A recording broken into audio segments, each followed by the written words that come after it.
Cheevo, guys! What up, guys? This is Cheevo, guys! back here again with another achievement guide. Today, we're going to be focused on Gray Skies, A War of the Worlds story.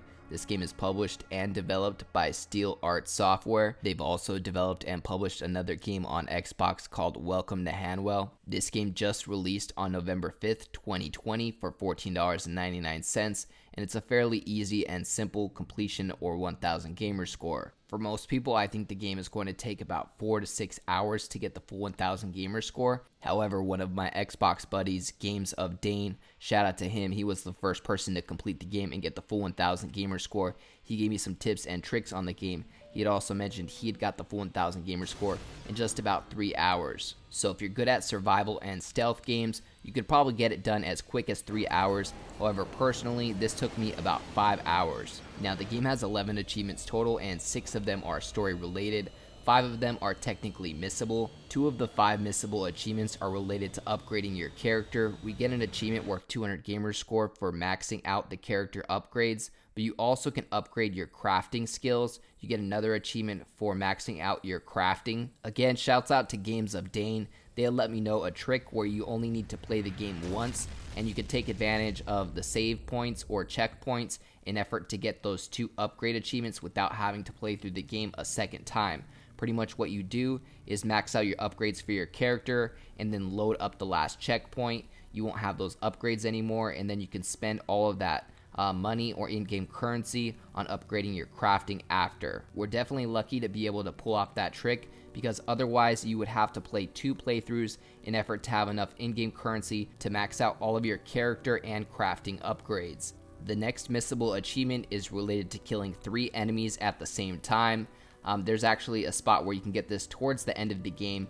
Pretty much all you do is you get 3 enemies together, and you could either throw a bomb at them, or you can throw a water jar at the floor and then throw a shocker at the water, and it will start shocking all of the enemies in the water. Personally, I got the 3 kills at the same time by using an explosive. In order to craft an explosive, you need to max out your crafting upgrades. It's the last type of item that you're able to craft. Again, I recommend getting this towards the end of the game, because pretty much you want to save up all of your in-game currency, or what they call red weed in the game, until the end of the game, so that way you have enough to be able to buy all of the character upgrades and all of the crafting upgrades. If you paid attention to any part of this video, this is definitely the most important part. Make sure that you do not spend any of your in-game currency and buy any upgrades until the end of the game. That way you don't end up having to play 2 playthroughs. No rush on the triple kill, you can always get that towards the end of the game.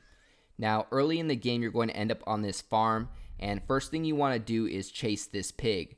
The pig actually seems to go to the area that he needs to go to. You just need to keep running behind him, and eventually he's going to walk into his pig pen, and we'll need to close the door in effort to get the next achievement.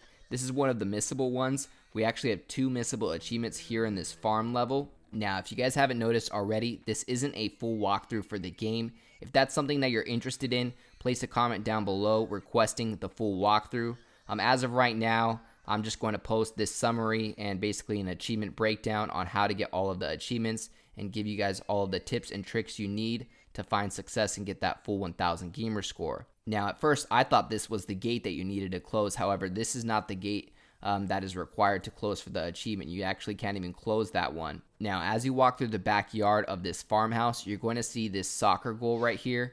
The other missable achievement in the farm is to kick a goal. So we're going to come back to that soccer goal and kick the soccer ball into the goal to get that achievement after we get the pig related achievement. So just keep following the pig, and eventually he's going to run into his pig pen. It's coming up here shortly. It's going to be on the right hand side. Again, you don't need to push the pig in any specific direction. He's going to go exactly where he needs to go. Just keep following him, and eventually he's going to run in. Now that is his pig pen, and you can go up to the gate, press X to close it, and at that point your achievement should pop worth 20 gamer score called That'll Do Pig for helping out the farmer and putting the pig in the pig pen. That is one of the missable achievements in the game. Next, we need to run back to the backyard to go score a goal and get the soccer ball related achievement. If you guys haven't noticed yet, you can sprint by holding down LB. Luckily, She does not have any stamina in the game. You can run an unlimited amount of time and she will never get tired. However, you're going to end up noticing that the game is very glitchy and the controls are not the greatest. This plays very similar to an old school Resident Evil game, however with much worse controls. So here's the soccer goal. I don't recommend sprinting into the soccer ball just because you can't really control it that well. I recommend just walking and eventually you'll be able to kick it in. Make sure it passes the goal post and eventually your achievement will pop. That is the goal achievement or 10 gamer score for scoring a goal. So those are actually the only 2 missable achievements in the game in terms of regular missable achievements. We have those 2 plus the 2 related to max upgrades and then the 1 for the triple kill. Besides those 5 achievements that I just went over with you guys, all you need to do is finish the game. Now that we covered the 5 missable achievements, moving forward the rest of this video guide is more going to be just tips and tricks on how to complete the rest of the game. Now this is the part of the game where you're introduced to the enemy. You're going to find that the enemies are actually really hard to kill in the game, and being that we're not going to upgrade our character until the end of the game, we're going to be taking the stealth route while playing through most of these levels. You're not actually going to attempt to kill any of these enemies at all, except for this first one in the garage. Now how you kill this enemy is you need to lure him under the car lift over there, and there's a switch. You can interact with it by pressing X, and hopefully if you get the timing right, you will crush the enemy with the car lift. You can crouch down by pressing B, and you can use your X-ray vision or Spidey sense, whatever you want to call it, to see where your enemies are. Personally, I have 2 really big complaints about the game. First and foremost, it's a really dark game, and I don't know that it allows you to adjust the brightness at all, so hopefully they will patch that in, because this is a dark game, guys. I'm going to brighten it up via some video editing in effort to make this a little more visible for you guys, but just know that it's going to be a really dark game when you play it. Now after you crush that enemy, you're going to unlock the KO achievement or 20 gamer score for dropping a car on somebody. The second thing I really didn't like about the game was the vibration. I have never felt a controller vibrate so much in any Xbox game before. I don't know what they did, but the Xbox controller vibrates like crazy playing this game. You're going to find that when you get attacked by an enemy, the controller is going to go off, and I really found it frustrating that I could not turn off the vibrate feature. Now, once you get into the cave, you're going to run into your first upgrade tent. Every single level in the game moving forward has 1 or 2 of these upgrade tents. Typically, they're easy to find because they're glowing green. However, you can miss them if you aren't looking around. Again, we have 2 upgrade categories. You can either upgrade Harper, the character, or you can upgrade her crafting. Now, I'm going to pass on any upgrades for now, but basically the way it works is to purchase upgrades, you have to find red weed extract. There are a ton of these located around the game, enough to definitely be able to get both achievements in one playthrough, at least if you know the checkpoint trick. So definitely make it a point to look into all of the rooms and make sure that you're looking around for that red weed extract, because you need to collect all of it that you can find. Now, this part of the game right here, I found was the hardest part of the game. I literally tried this scene probably 50 different times, guys, because as you can see, it's really cheap. It's not tracked well, the controls are horrible, and even though you're hiding behind a big rock, sometimes you're going to find that the laser goes through the rock and kills you. I died in so many different ways, glitched out ways, her getting stuck, all sorts of. So be prepared. Unless they patch it, this is probably going to be one of the most frustrating parts of the game, which is sad because this should have been one of the coolest levels in the game because you're facing the big enemy robot. These levels where you're fighting the main enemy in the game should be the climax, but they ended up being the worst part of the game. As you can see, my character just glitched up into the air almost at the end of the level when I was about to beat it, and I died. So yeah, guys, now that I showed you a couple different ways that I died and got frustrated playing this level, I'm going to show you my run and how I completed this level, just in case you guys want any tips or tricks or to see how I completed it. So you're going to hide behind that first rock on the right and then the rock on the left, and then you need to run as fast as possible and keep tapping A because you're going to need to jump over that log really quickly.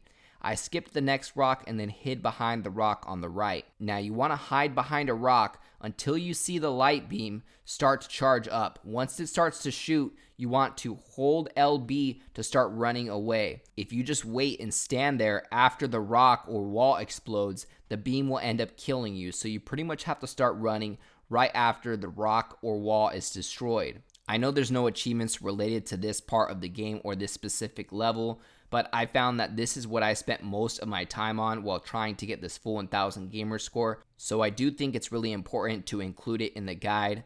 Also, you get an achievement after completing this level, which is story related. Now, if you're familiar with the movie or the book, this light beam will kill you in one hit. It's pretty unforgiving, guys, especially because you'll be hiding behind a rock, and the next thing you know, you still die even though you were hiding and you should have beat that level. Anyway, you're going to unlock an achievement for 100 gamer score after completing that area. Hopefully it didn't take you 50 tries like it took for me. Now, once you progress far enough in the game and you've collected enough red weed extract, you may be able to start getting your upgrade related achievements.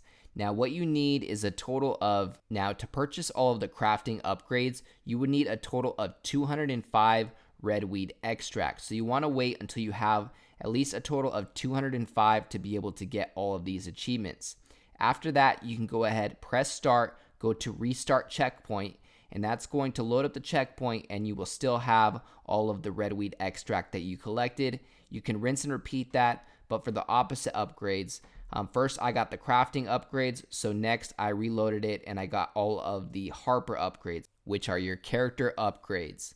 Now this is the last tent that you find in the game, this one right here. I think this is really valuable information because the whole time I was playing the game, I was just hoping that this wasn't the last green upgrade tent, because you want to know the last opportunity you have to upgrade your character before the game ends. But I'm here to tell you that all of your upgrades do carry over to New Game Plus, so if you happen to finish the game, you should be able to start a new game on New Game or New Game Plus, and you should carry over all of your upgrades. I'm not too sure if you'll carry over the amount of red weed that you've collected, so just make sure to go to that last tent, guys, and make sure that you get your Strong and Northern achievement worth 200 gamer score for maxing out Harper's upgrades.